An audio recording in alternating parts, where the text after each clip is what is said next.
नमस्कार. रामकृष्ण हरी मंडळी, श्री स्वामी समर्थ.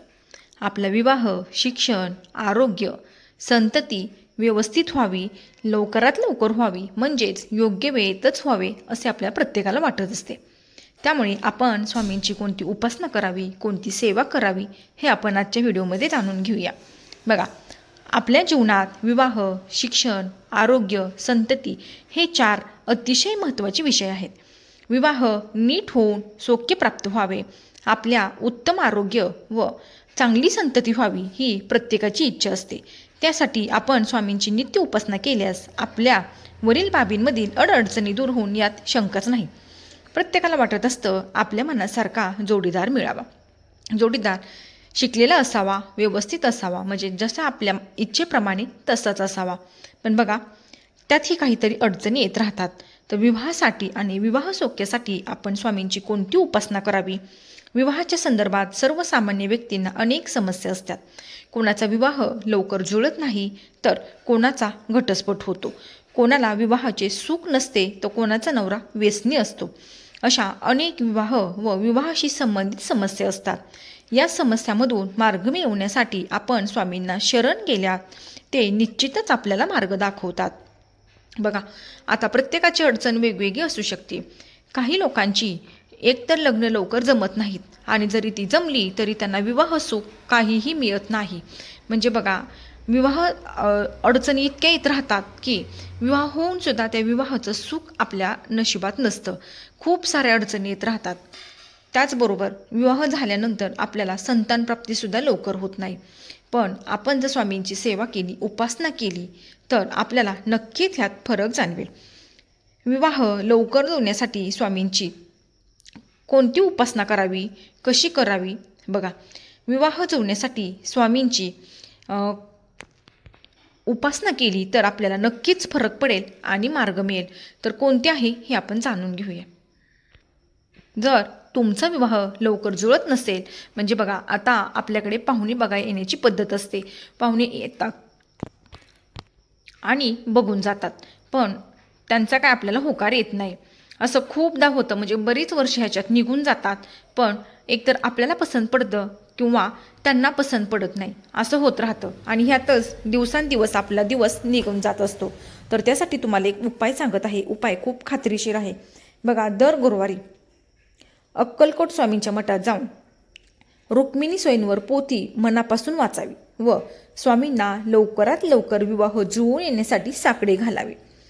बघा, आता प्रत्येक वेळेस जर तुम्हाला रुक्मिणी स्वयंवर पोथी मनापासून वाचायला जर तुम्हाला अक्कलकोटच्या स्वामींच्या मठात जाणे शक्य नसेल, तर तुम्ही आपल्या जवळच्या केंद्रात जाऊन स्वामींच्या मठात जाऊन रुक्मिणी स्वयंवर ही वाचावी. आता बघा, ही मुलींनी वाचावी.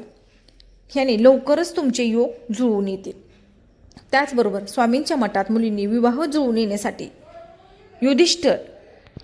युधिष्ठिर विरचित दुर्गा स्तोत्राचं पठण करावं व स्वामींना विवाहासाठी प्रार्थना करावी. आता बघा, गुरुचरित्राचा उतार. गुरुचरित्रातील अध्याय नियमित वाचल्यास विवाह व विवाहाशी संबंधित समस्या दूर होण्यासाठी आपल्याला मदत होईल. अध्याय 8 हा अध्याय नियमित पठण केल्यास विवाह कार्यात येणारे अडथळे दूर होऊन विवाह कार्य सुलभ होऊ शकते. अध्याय 30 कुमारिकांना चांगला पती मिळतो, सौभाग्यवृद्धीसाठीही हा अध्याय खूप महत्त्वाचा आहे. अध्याय 31 आपल्या पतीवरील आलेले विघ्न टाळण्यासाठी वाचावा. अध्याय 32 हा अध्याय वाचल्यास वैंधव्य योग टळू शकतो किंवा सुसह्य होतो. आता बघा, अध्याय हे कसे वाचायचे?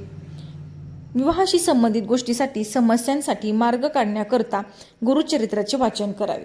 दर गुरुवारी स्वामींना दत्तगुरूंसहित मनपूर्वक नमन करून हे सांगितलेले अध्याय वाचावेत आणि स्वामींना प्रार्थना करायची आहे की वरील समस्या सोडवण्यासाठी सहाय्य करा. स्वामींच्या जागृत मठात जाऊन गुरुवारी अध्याय वाचावा. हा अत्यंत प्रभावी तोडगा आहे. बघा, आता मी जे तुम्हाला गुरुचरित्र ग्रंथातील जे अध्याय सांगितले आहेत ते जर तुम्ही मनापासून स्वामींच्या केंद्रात मठात जाऊन जर वाचले तर तुम्हाला नक्कीच ह्याचा लाभ होणार आहे. हा सुद्धा खूप प्रभावी तोडगा आहे. आता मुलांसाठी काय उपाय करायचे आहेत? बघा, दर गुरुवारी अक्कलकोट स्वामींच्या मठात जाऊन 42 गुरुवार लाल गुलाब व्हायचे व विवाह जुळवण्यासाठी प्रार्थना करायची आहे. तुम्हाला जर अक्कलकोटमध्ये जाऊन हा उपाय करणे शक्य नसेल तर तुम्ही तुमच्या जवळच्या मठात जाऊन तुम्हाला हा उपाय करायचा आहे. उपाय काय आहे बघा. 42 गुरुवार लाल गुलाबाचं फूल स्वामींच्या केंद्रात मठात जाऊन त्यांना व्हायचं आणि विवाह जुळण्यासाठी त्यांना प्रार्थना करायची आहे. दर पौर्णिमेला स्वामींच्या मठात जाऊन अष्टगंध वाहून विवाह जुळण्यासाठी प्रार्थना करावी. हे 12 पौर्णिमा तुम्हाला करायचं आहे. मुलांनी दर गुरुवारी स्वामींच्या मठात जाऊन सद्गुरू स्तोत्र पठण करून विवाहासाठी प्रार्थना करायची आहे. फार प्रभावी उपाय आहे. उपाय तुम्हाला ऐकायला खूप छोटे वाटत असतील, पण ह्याचा अनुभव खूप जबरदस्त आहे. तुम्ही हे उपाय जर मनापासून करायला सुरुवात केली तर उपाय पूर्ण व्हायच्या आधीच तुमचे विवाह जुळून येतील. आता बघा, विवाह जर लवकर जुळून आले तर मग तुम्ही हा उपाय इथंच थांबवायचा का? आता बघा, आपल्याला 42 गुरुवार लाल गुलाबाचे फूल व्हायचे आहे. 12 पौर्णिमा केंद्रात जाऊन तुम्हाला अष्टगंध व्हायचा आहे. मग आता हे उपाय करताना जर तुमचे आधीच विवाह जुळाले तर तुम्ही हा उपाय मधीच सोडू नका. तसं करू नका. उपाय तुम्ही तुमचा पूर्ण करा. आता बघा, मुलं आणि मुली दोघांसाठी सुद्धा काय करायचं आहे.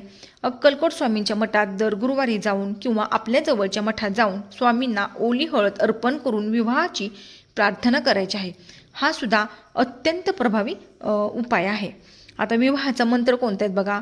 मुलामुलींनी इच्छित म्हणजे वर वधू मिळण्यासाठी स्वामींच्या मठात विवाह जमेपर्यंत दर गुरुवारी हे मंत्र पठण करायचे आहेत. मनाप्रमाणे म्हणजे बघा, आता स्वामी कृपेने आपल्याला निश्चितच योग येईल आणि आपल्या मनाप्रमाणे पती पत्नी स्वामी कृपेने आपल्याला निश्चितच मिळतील. मुलांनी पत्नी मनोरमा देही मनोवृत्ती सारिणी तारिणी दुर्गा सागस कुलोद्ध भाव आणि मुलींनी पती मनोरमा देही मनोवृत्ती सुराणी तारिणी दुर्गसागरस्य कुलोद्भाव 21 वेळा हा मंत्र आपण जपावा. मुलींनी बघा, देही सौभाग्यमा आरोग्य देही देवी परम सुखम रूप देही जय देही यशो देही देवीशी जय 21 वेळा हा मंत्र जपावा. तुम्ही या मंत्राचं पठण करायचं आहे. बघा, तुम्हाला जमेल तसं तुम्ही करा, पण उपाय खूप प्रभावी आहेत.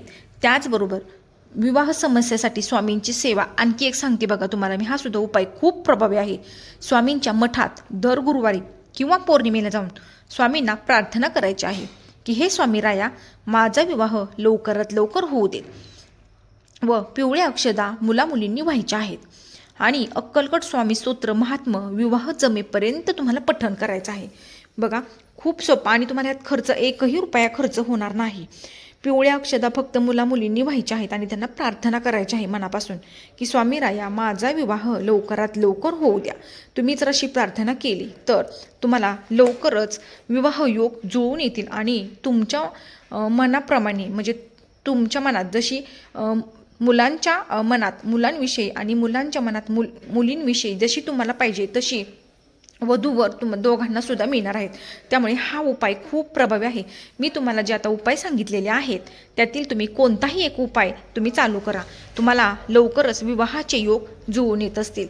तर केलेली सेवा श्री स्वामींच्या चरणी रुजू करते आणि हा व्हिडिओ इथंच थांबवते. व्हिडिओ आवडल्यास लाईक शेअर आणि सबस्क्राईब करा. तोपर्यंत तुम्हा सर्वांना श्री स्वामी समर्थ.